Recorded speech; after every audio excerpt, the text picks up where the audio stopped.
Meet toddler Charlotte Garside. She wears clothes designed for a newborn baby and weighs less than 7.5 pounds. And yet Charlotte is almost 2 years old. Hello, you. A lot of people say she looks like a porcelain doll. She just looks very, very delicate. Charlotte and her family are about to embark on a journey to find out why she is so incredibly small. They'll face the fear of their tiny daughter undergoing surgery. It's scary, I suppose. First time it being done. Meet other families who also have children with restricted growth. Yeah, she's only little, but she's the boss.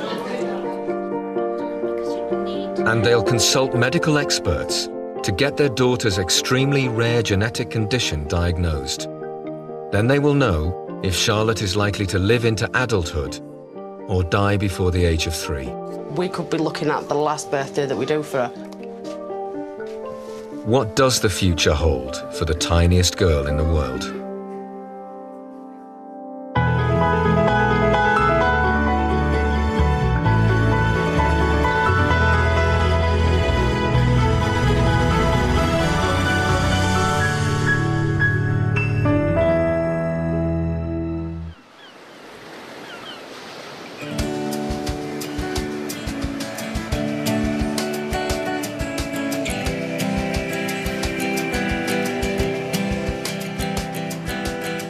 Withensea is a small seaside town just outside Hull in the north of England and is home to an extraordinary toddler. In this quiet street lives Charlotte Garside with her dad Scott, mum Emma and her 3 older sisters, Chloe aged 12, Sabrina 9 and 5-year-old Sophie.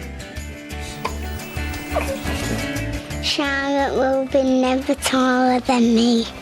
I think Charlotte's perfect and I won't change anything about her. She's probably the tiniest girl in the world.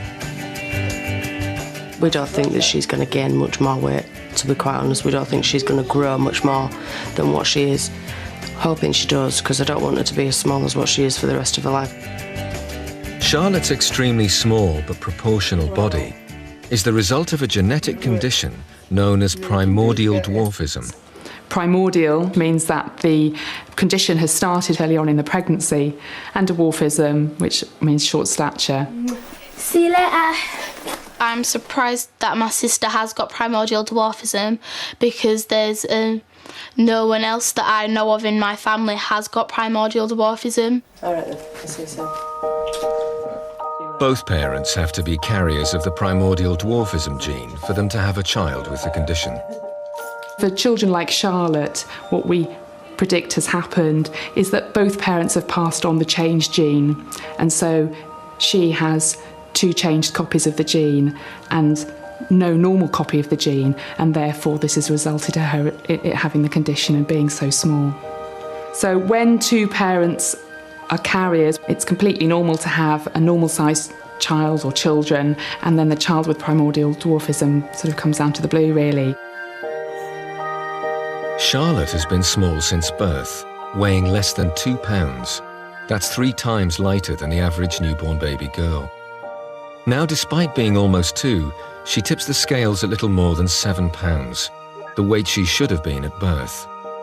She's only 22 inches tall, so children her own age, like her playmate Dexter, seem like giants next to her. She's grown nothing really. Compared to what you'd expect a normal 2-year-old to measure at the age of 2, she is still newborn size. And when Charlotte's compared to children even younger, like her 6-month-old cousin Rebecca, the difference is even more noticeable. I'm going to take this off. Try it on you.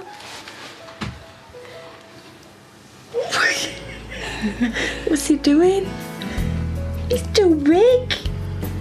Charlotte's just like a living doll. I dressed my sister in my dolly's clothes.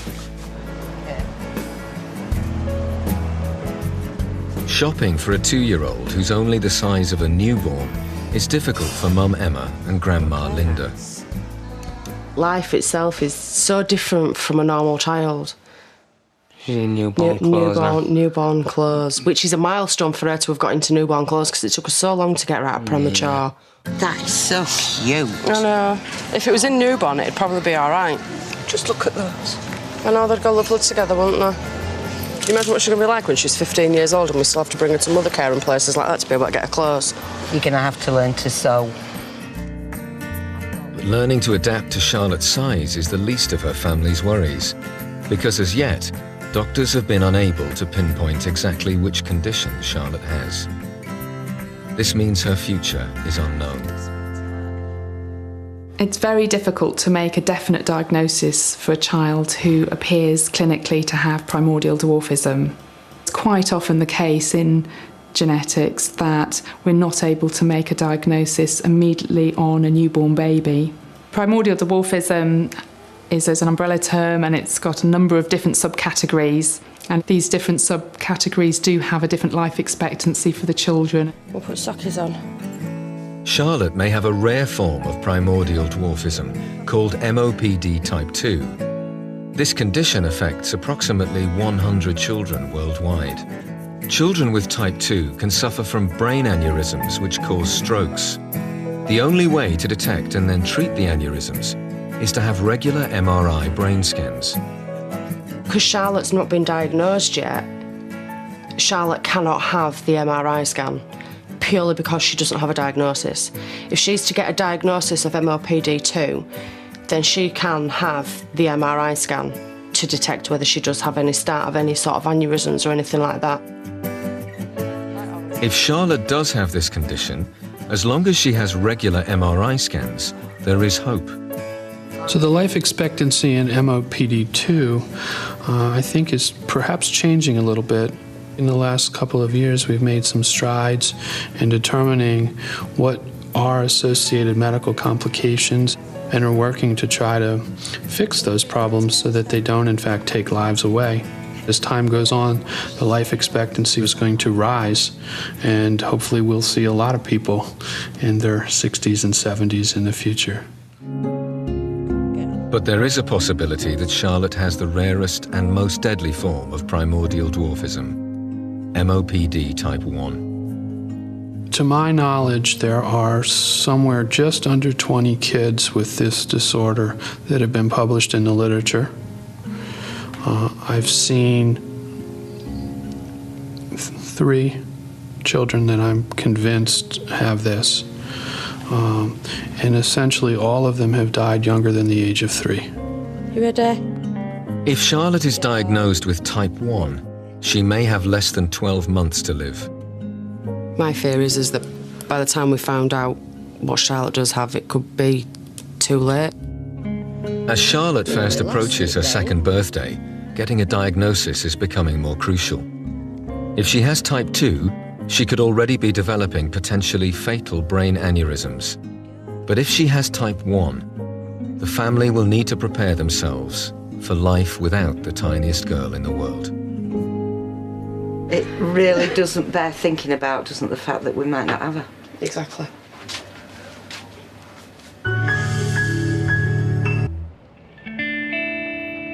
Charlotte Garside has an undiagnosed form of primordial dwarfism.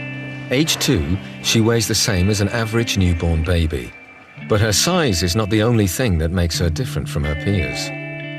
Morning, Charlotte. You okay? You're going to do some good work today. Right then, should we get you out? Developmental delay is seen in some of the children because of their small size, and that may well make it difficult for them to develop at a normal rate. Charlotte has monthly physiotherapy sessions to help her become more mobile. Charlotte is still not talking, and she's not walking. Obviously, we know that Charlotte's a little bit delayed in her milestones, as we would expect her to do, and she's making brilliant improvements, but she's still just lacking her independent standing, and obviously with that will then come her cruising ability along the furniture and her walking, and those are the things that really we're aiming towards, but we know that it's much more realistic to think that Charlotte will do those things as she gets a little bit older. Charlotte's been different from other children since the day she was conceived. When Mum Emma was pregnant with Charlotte, there was no indication that anything was wrong. But when Emma went into labour, doctors questioned her due date. This doctor that came to see me, he said to me, he said, "How many weeks are you?" I says, "I'm nearly 36 weeks. And he says, "Are you sure of your dates?" And I said, "Yes." And he says, "Well, you're only measuring 24 weeks. Your baby is going to be extremely small, needs special care, so we need to get her out." Following an emergency caesarean, Charlotte was born weighing just £1 11 ounces. Now, I was quite upset at the fact that she was so small, because to me, when they said I was going to have a small baby, I expected £3 or £4, because the others have weighed nearly £8 when they've been born, so £3 or £4 small. But £1 11 is minute to what I'd have expected. And then when I did actually see her, it was an emotion that you can never imagine, to have a child that looks so vulnerable and so small as what she did. All you could see was a head. Charlotte was only 4 weeks premature, but she was the size of a baby born 16 weeks early and was taken to the intensive care unit. You look at her when she was in her incubator and she just looked all skin and bones. The best way to describe her would be that she looked like a skinned rabbit. Her legs were as thin as your fingers, and she just looked like if you'd picked her up, she would have just snapped in two. She was so small. But I did think that maybe the worst could happen. You know, does it mean that she's not going to live? But it wasn't just Scott and Emma who were shocked by Charlotte's size. Her 3 older sisters were amazed that at just 10 inches long, Charlotte was the same size as their teddy bears. In this picture, Charlotte's got that little teddy bear. It shows me how small she was, because she was just a bit bigger than that, and you would think for a normal baby that she would be so small. Scott's parents, Rose and Frank, feared the worst when they first saw their tiny grandchild. I just didn't know whether she was going to survive or not, you know, we're not knowing what she had. We didn't, you know, at the time they didn't say it was dwarfism or anything. And when I first seen her just laid there, the shock just sort of like set me back a bit. While Charlotte's family feared for her life, doctors thought her size was due to a rare genetic condition. Dr. Emma Hobson, a clinical geneticist, was called in to give her expert opinion. When I first saw Charlotte, I felt that the diagnosis was very likely to be a form of primordial dwarfism, firstly because of her tiny size, then because of her appearance. She had quite a prominent nose and little small eyes and a little chin. And these various features, although taken in isolation, are perhaps part of the normal range. When they're put together as the total appearance, her face very much suggested that was going to be the diagnosis. The automatic reaction was to walk out of the hospital, phone Scott, and I just burst into tears on the phone to Scott. I says, "You better get here now." I says, "They're saying there's something wrong with Charlotte."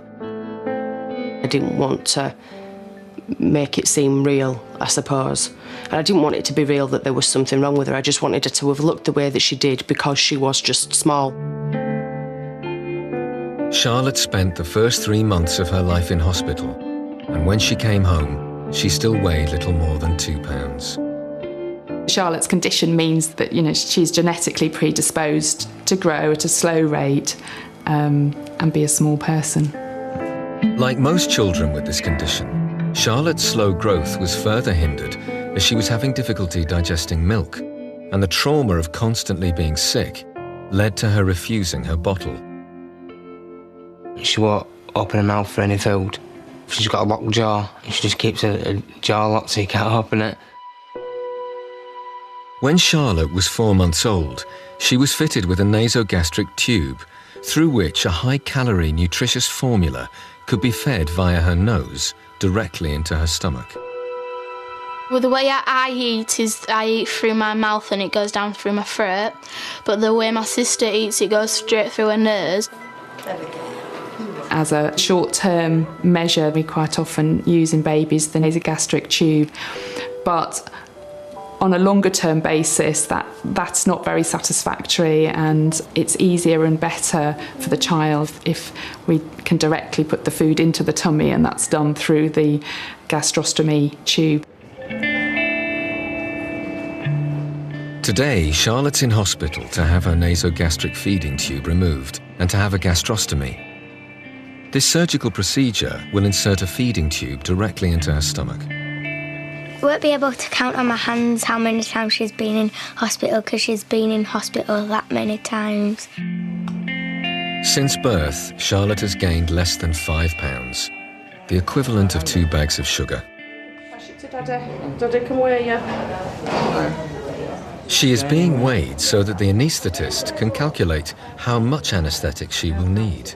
Being put under general anaesthetic presents more risks for Charlotte because she's so small. Okay, patient Ali. Bit apprehensive. Just want everything to go okay, to make sure nothing initially goes wrong, and that she just gets through it okay, and that there's no problems initially with the operation itself. Emma and Scott know full well that some children with Charlotte's condition have suffered cardiac arrest while being put to sleep. Should be all right.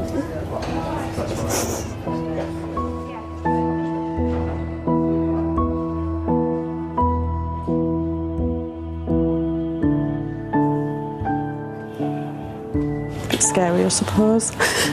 First time it being done.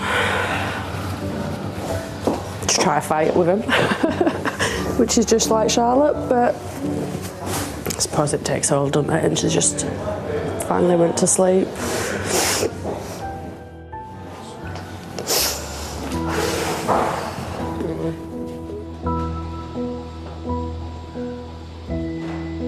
I think it is emotion because it's been building up, but I think it's purely because it's been so long waited for. Because it's not normal for a child not to eat, and it's something that I suppose we feel that she needs, don't we? She needs to have a better quality of life, which she's obviously going to get with having a gastrostomy done. An endoscopic camera is used to see where the tube, commonly known as a peg, will be inserted. Charlotte is so small, the bright light of the endoscope can be seen glowing inside her stomach.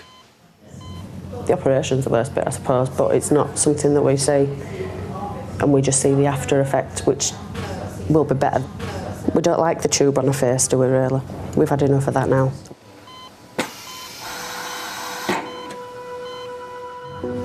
It's just really scary.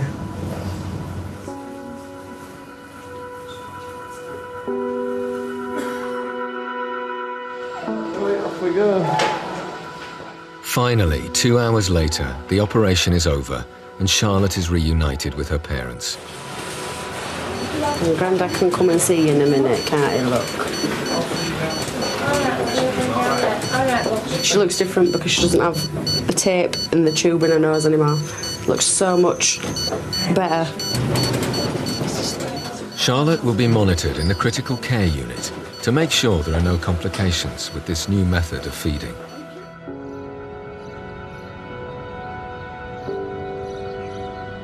But just 48 hours later, Charlotte's health deteriorates. Her neck had started turning a little bit yellow, and it was later on in that day that they actually came to tell us that she had a problem with her liver, which had caused her to go jaundice. So they were planning on her having a scan on her liver, which meant that she needed to stay in for longer.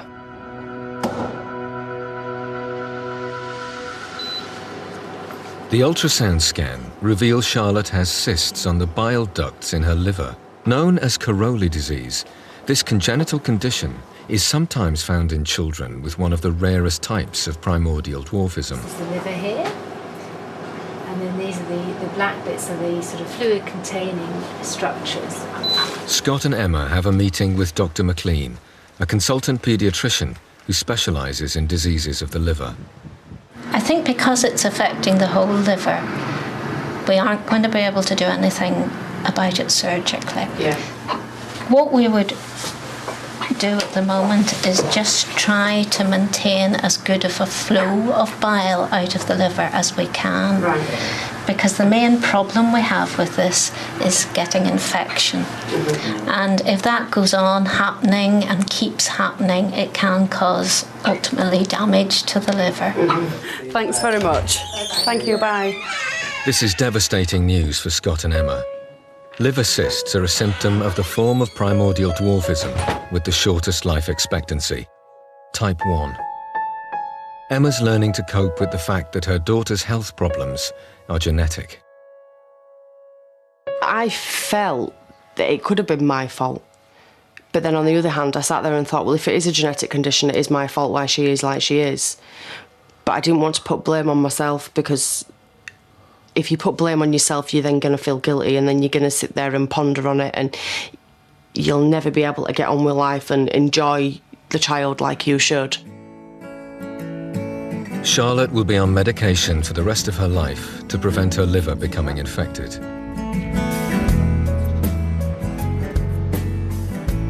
In less than 2 weeks, Scott and Emma will be attending the Walking with Giants convention, where they will meet the world's leading expert in primordial dwarfism. Everyone in Charlotte's family is hoping this will lead to a diagnosis. I think I'd prefer to know, and no doubt you and Emma would as well, like, you know what I mean? Once you find out what type it is, then you can start doing stuff about it then. Attending the convention will be an opportunity for Scott, Emma and the girls to meet other children like Charlotte and their families. Could this give them an insight into what the future may hold for Charlotte?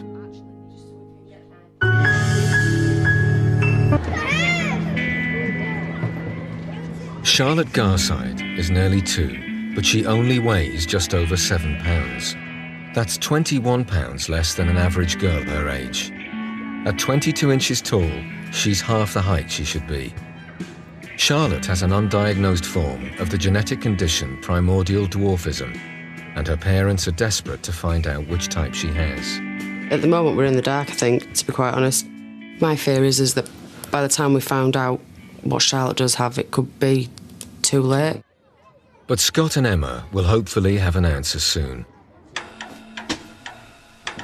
Tomorrow, Charlotte and her family will be attending the annual Walking with Giants convention for families with primordial dwarfism. They all find great support from meeting others who have children with the same condition. It'll be interesting for kids to see the other kids, won't it, then? It will, yeah. Hi, Charlotte. Are you looking forward to going? I go see some new friends. Yeah. This year is particularly special as Dr. Michael Bober, one of the world's leading experts in dwarfism, is also attending. Going to see Dr. Bober. It'll be a good thing. That's the best one, isn't it? It certainly is. We'll possibly find out what's wrong. Yes. Yeah.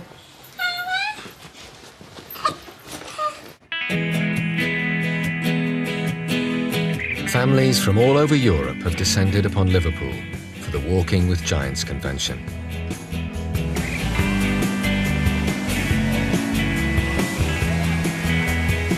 It makes me feel good, so I know that Charlotte's not alone and that she's not the only one with primordial dwarfism. The good thing that we enjoy about coming to the conventions is that the older children get to see children who are Charlotte's age, who are even their own age, and they can look at the other children and they can think, well, my sister's going to be, if not the same size, smaller than what they are. Children with primordial dwarfism are some of the smallest children in the world. There are not many other conditions that would make a child that very small.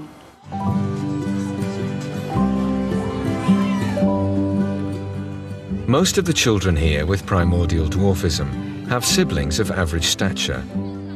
Alex is 4, but he's only as tall as the average 2-year-old. His older sister Jess finds meeting the other families very therapeutic. I really like coming to conventions like this because I get to talk to other people about how I feel. sometimes you think you're learning that your sister is the only one like it, and then when you go to conventions and that, then you know you're not alone.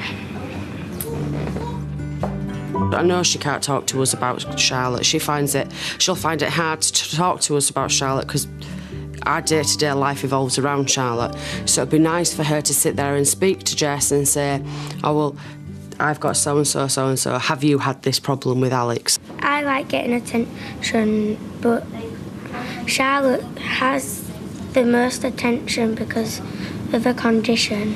And it really annoys me. Have you told your mum? No. Why don't you tell her to get her to take you out somewhere then? But children like Charlotte also attract negative attention. And even 5-year-old Sophie has noticed. When people walk past, they always laugh at Charlotte. And when they laugh and they say, oh, Charlotte's, look at that baby, that baby's small, and then they just walk away. How does that make you feel? It makes me sad. Charlotte's got quite a strong set of sisters behind her that are going to look after her when she gets older, which I think she needs as well, especially in the community and the world nowadays, the way that people and children can be saying hurtful things. They always say that if anyone picks on her, then they'll have them to answer to, and I'm hoping that they will be role models for their sister.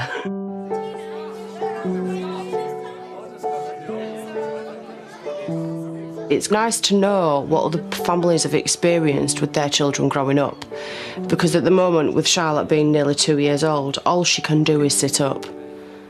She has mental ability of a 12 to 15-month-old child, but her physical ability is that of a 6 to 9-month-old. Just like you. Scott has become friends with Robbie.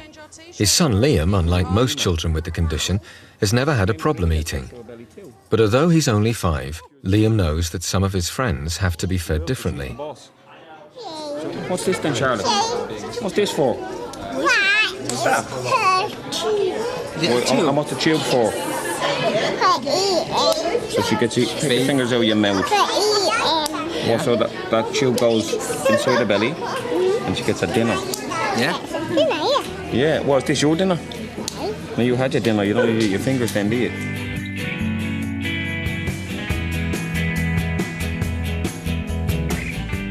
Tonight, a well-known soap star is making a surprise visit to offer his support to the charity. I'd like to introduce him now, Bruce Jones, aka Les Battersby. Cannot thank him enough for coming on. Thank you. I think the giants anyway. Yes, and that's... It's a pleasure to be here, and I'm proud to be here. I've never heard of this charity in my life before. For someone to walk in off the streets and not know the situation that they're walking into, to then walk into a room that's full of little people, I think it's quite a shock to the system. Oh my, is that your daughter? Yes. How old is she? 2. 2? I'd be friends of picking her up. Come on, Charlotte. Are you sure I'm okay? Of course you are. Oh, look at that. And she's 2 years of age. Amongst all the kids, it was only the last minute I saw her. And then I looked down and I thought, oh, it's someone's doll. Someone's left a doll on the floor, and then I seen her move, and I went, oh. And then I just got to go over and hello, what's her name? Bruce meets 12-year-old Rima, who has MOPD type 2. She developed brain aneurysms as a side effect of the condition. But as she was undiagnosed until the age of 10, the aneurysms went undetected, resulting in her having more than 30 strokes. MOPD stands for microcephalic, which means a small head, osteodysplastic, which means a problem with the bones, primordiale, dwarfism. You dance, go on, you dance. In MOPD type 2, the children are born very small. Also, those children are thought to have the vascular problems in the brain and therefore at risk of the brain hemorrhages. They couldn't diagnose till she turned 10. They found out she was MOPD type 2.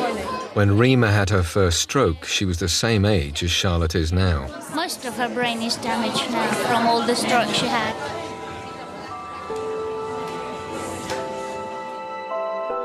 Just 12 weeks after the convention, Rima died following another stroke.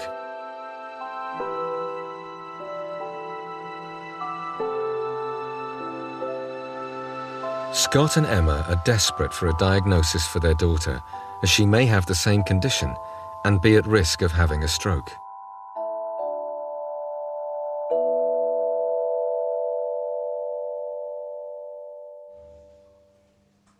Today, Emma and Scott may at last be told what condition their daughter has, because they're about to meet with Dr. Bober, a leading expert in dwarfism.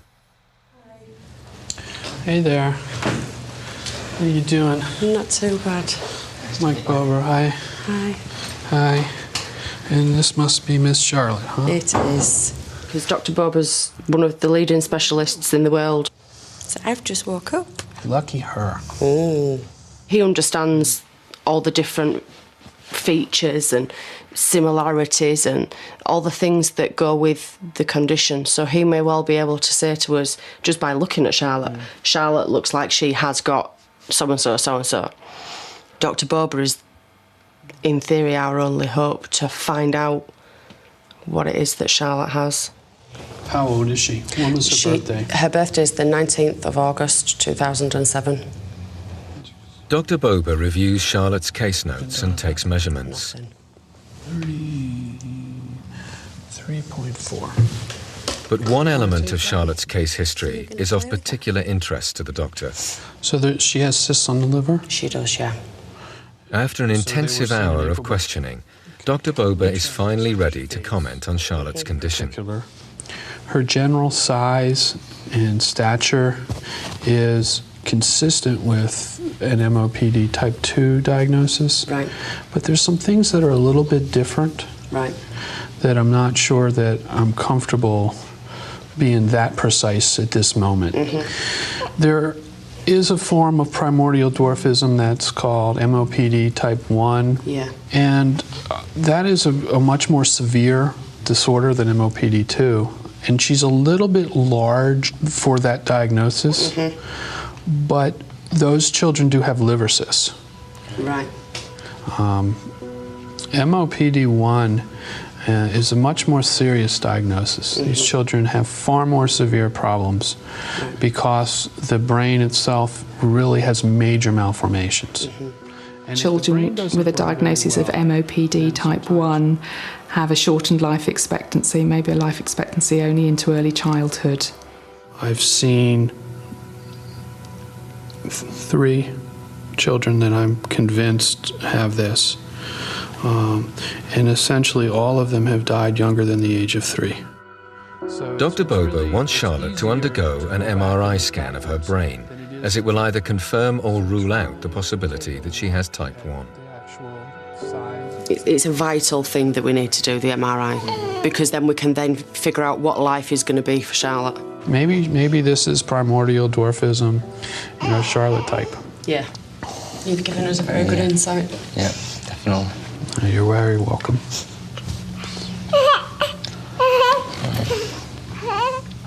Even though you cannot definitely say what is wrong, you've given us something to look forward to work with, to help us to get what we want out for Charlotte. And I'm so grateful. Yeah, you're welcome. And that's enough. At the moment, numbers are irrelevant until we know for certain. Quite a hard thing to sit and think about, because you don't have your kids to think of them that they're going to die, which is something that no matter what, we will have to think about. While Scott and Emma wait for an MRI scan to find out whether their daughter has the rarest and most deadly form of primordial dwarfism, they're trying to stay optimistic and preparing to celebrate her second birthday.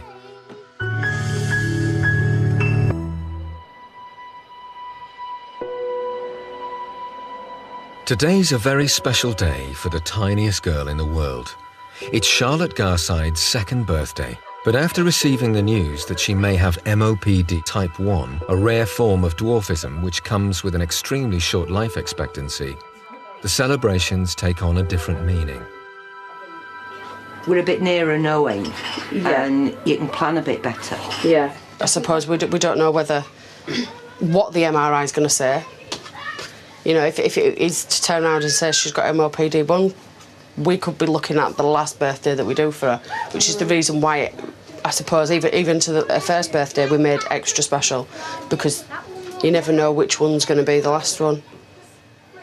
We make the most of her while we've got her. Yep. It's the main thing. I mean, I don't want it to be MOPD1. It really doesn't bear thinking about, doesn't the fact that we might not have her? Exactly.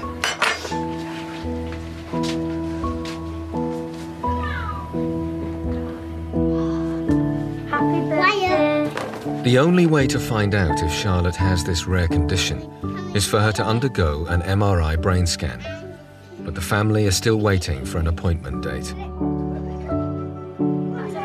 If we don't carry on as though she's going to be here forever, then it's not fair on Scott and the other children. Certainly not fair on you. And it's not fair on Charlotte. We've just got to make it, as special as we can while we've got her. Emma and Scott want Charlotte to be like the other children at the party and have a special treat. So it's special because Charlotte doesn't tend to eat anything through her mouth, but she likes ice cream. So I'm going to give her stuff that she likes, aren't we? Yeah. I think it's amazing that my sister gets to reach 2, because some people, when they're born and they're very, very small, they don't get to live to the age of 2, and I think my sister's one of the lucky ones. 1, 2, 3. Yay!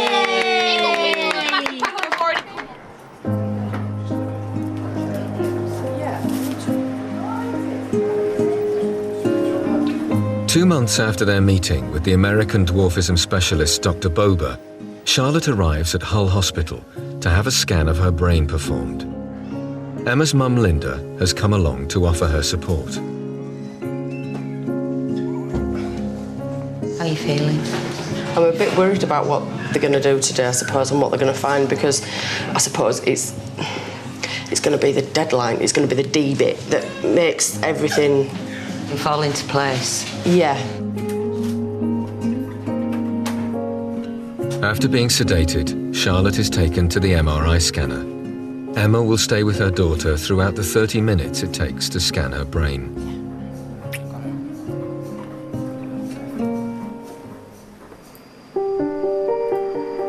The scan will help narrow down Charlotte's diagnosis by either confirming or eliminating whether she has type 1. An MRI allows us to look at the brain in slices, in sections, and look at the different parts of the brain and see whether there's any structural problems with the brain. A radiologist will need to examine Charlotte's brain images to look for the major brain abnormalities associated with type 1, and the results will be given to the family in a week from now. We'll just have to wait for your results now, darling, won't we?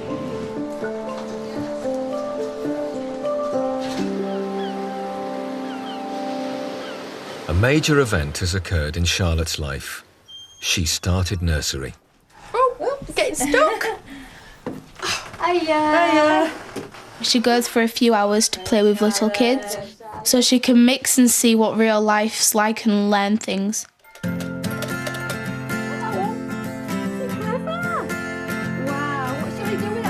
Initially the children were a little bit shocked, I think, about Charlotte, but then they just got on with it and they all played together and they were interacting with each other, and I think it was good for all the children, actually. What's that? He's eating all his dinners out today, don't we? What's that?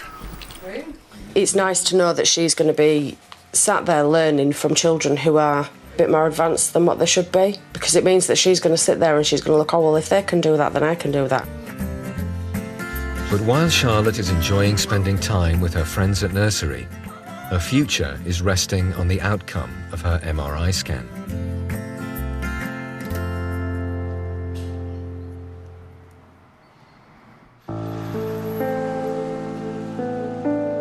It's been an anxious week for Scott and Emma. Today they are back at the hospital to find out whether Charlotte has a rare but deadly form of primordial dwarfism called MOPD type 1. I'm really nervous about today. Hello. Hi. I am nervous because I don't want her to have MOPD type 1 because I don't want her to die really young. Charlotte's paediatrician, Dr. Matthew, gives Scott and Emma the results. You haven't heard anything about the head scan results? Haven't heard nothing whatsoever. An MRI scans of children like Charlotte is very rare, in a very specialised field. A diagnosis of type 1 could mean that Charlotte has less than a year to live. If she's got type 2, she's likely to make it into adulthood. I can see roughly what they are saying. There are lots of minor changes in the brain structure, which I think would fit in with MOPD type 2. Right. Type 1 has been ruled out, and a diagnosis of type 2 is looking more likely. But Mum Emma is worried by the news that Charlotte has minor brain abnormalities. Could this change her life expectancy? No. Right, so her life expectancy would, if she's MOPD2, would be normal for MOPD2. Yeah. Then I suppose we know we've got 30 years at least. Yeah.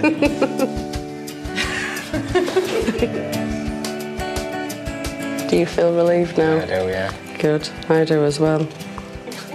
It felt like a big weight had been lifted when he'd said that, because then that means that we know that we can carry on now. But there's more good news. Once Charlotte has a definitive diagnosis, regular screening can begin to ensure she lives as long a life as possible.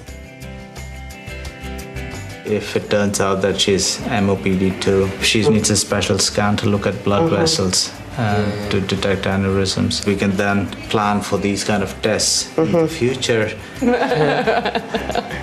Thank you. Cheers, thank you. See ya.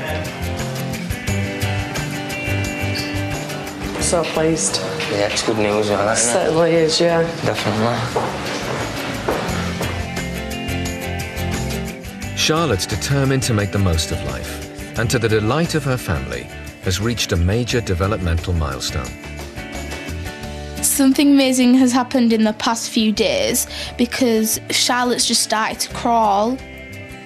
She just started putting her hands in front of each other and just shuffling her legs. And then all of a sudden, she just started to crawl. Although she should have started crawling more than a year ago, developing this important motor skill shows that Charlotte may well have the mental and physical ability to enjoy life to the full. She can now get places than just sitting down. And the funny thing about it is whenever she crawls, she always goes to the toys. It does give me hope soon that she will be walking. Made me feel quite excited, really. You're being a little clever girl, aren't you? Still got a long way to go, but it's now time to get on with life, I think. Stop dwelling and stop thinking about the what-ifs. Make her life full to the max.